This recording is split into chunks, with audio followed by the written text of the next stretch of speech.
2015年4月10日上午7點半，香港賽區代表團一行27人已經齊集機場，預備遠赴上海參加為期4日3夜嘅全國決賽同頒獎禮。到底同學們嘅心情會係點樣呢？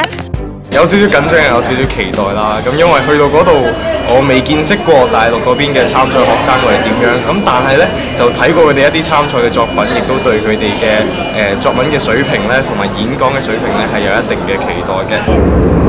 希望今次嘅旅程會順利。加油！到啦，終於嚟到決賽嘅會場——雪浪湖生態園啦。喺呢度等待同學們嘅係一場激烈嘅比賽。為咗預備4月11號嘅賽事，大家都不敢怠慢，積極備戰。林佩德主席、松長漢校長同埋李婉薇博士更親自指導同學們，模擬聽日嘅面試環節，直到深夜12點。第一日嘅考試開始啦，同學們正陸續步入考場，進行筆試嘅環節。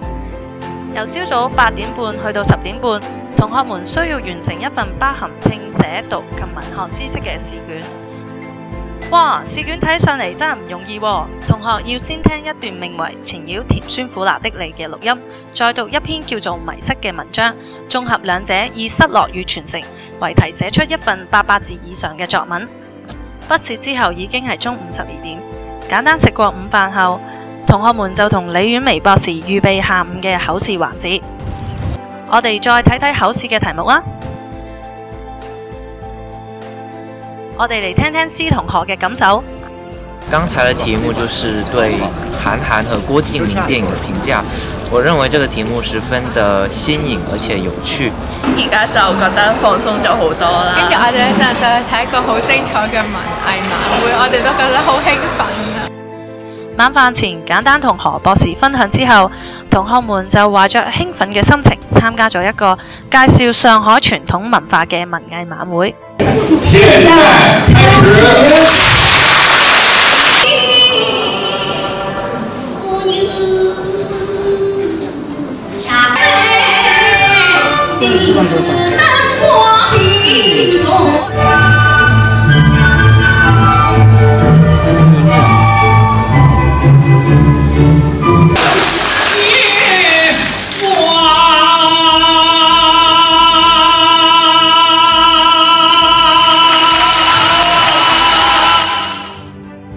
4月12日，大會喺178位參賽同學中選出40位進入決賽。好高興啊！香港有3位同學晉身總決賽。拔萃嘅謝偉樂老師積極為同學備戰。呢度就係即席演講比賽嘅場地啦。香港嘅3位同學將會進行即席演講。佢哋每人有3分鐘嘅時間進行準備。睇下，終於到香港嘅同學仔啦！我是來自香港賽區的夏樂婷。今天我要講的題目就是：如果人生有一次說走的旅行，那麼你最願去哪呢？每個人心目中都一定有一個，就是說想走就走的旅行。那麼對我而言，我最想去的地方就是北京。為什麼呢？因為我是一個比較喜歡就是內地的風景，然後我覺得北京很適合我。因為北京有很多就是歷史文物，就好像北京故宮啊、圓明園，還有長城之類的，這些呢都能增加我的文化素養。然後北京也是一個風景宜人的地方。還有那裡我去過一次，就是他們的風土人情都就是很濃厚。然後北京人嘛，就是對我們這些外來客人也很熱情，所以我就很喜歡那裡。那麼為什麼就是說走就走？就是一個比較隨心所欲的，所以我覺得我們要去的地方，就是一定要自己第一個腦海裡立刻想出來的地方，早日達成夢想，來一次說走就走的旅行。謝謝大家。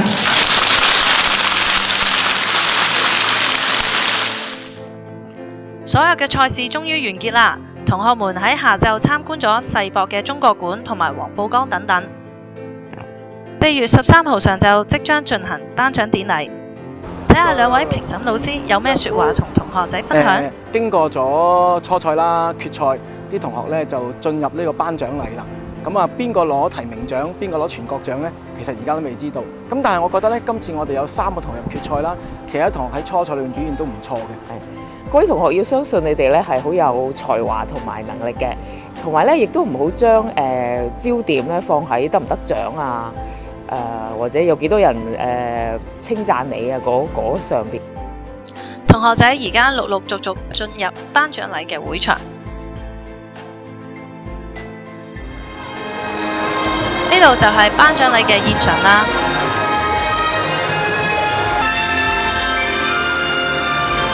大會仲係第一次有咁隆重嘅進場儀式添。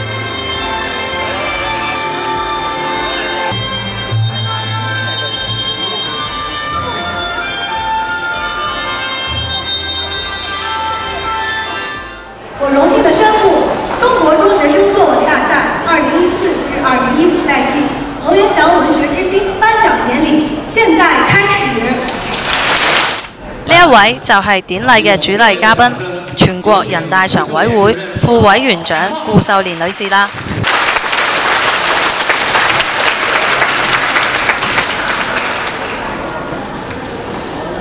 諸位老師、同學們，大家上午好。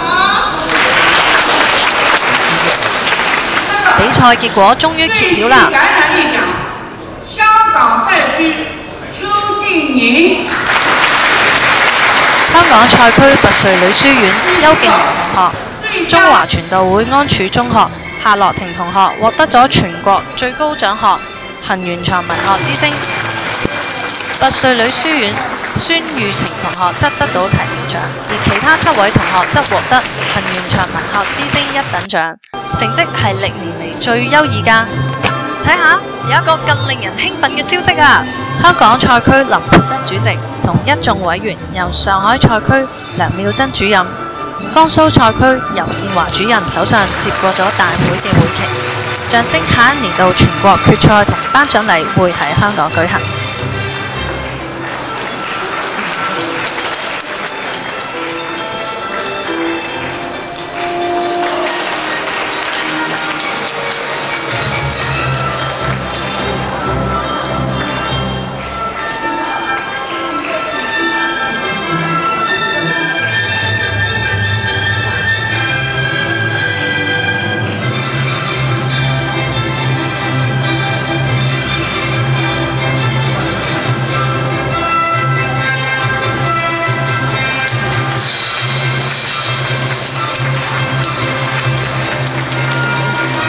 最後感謝各界嘅支持。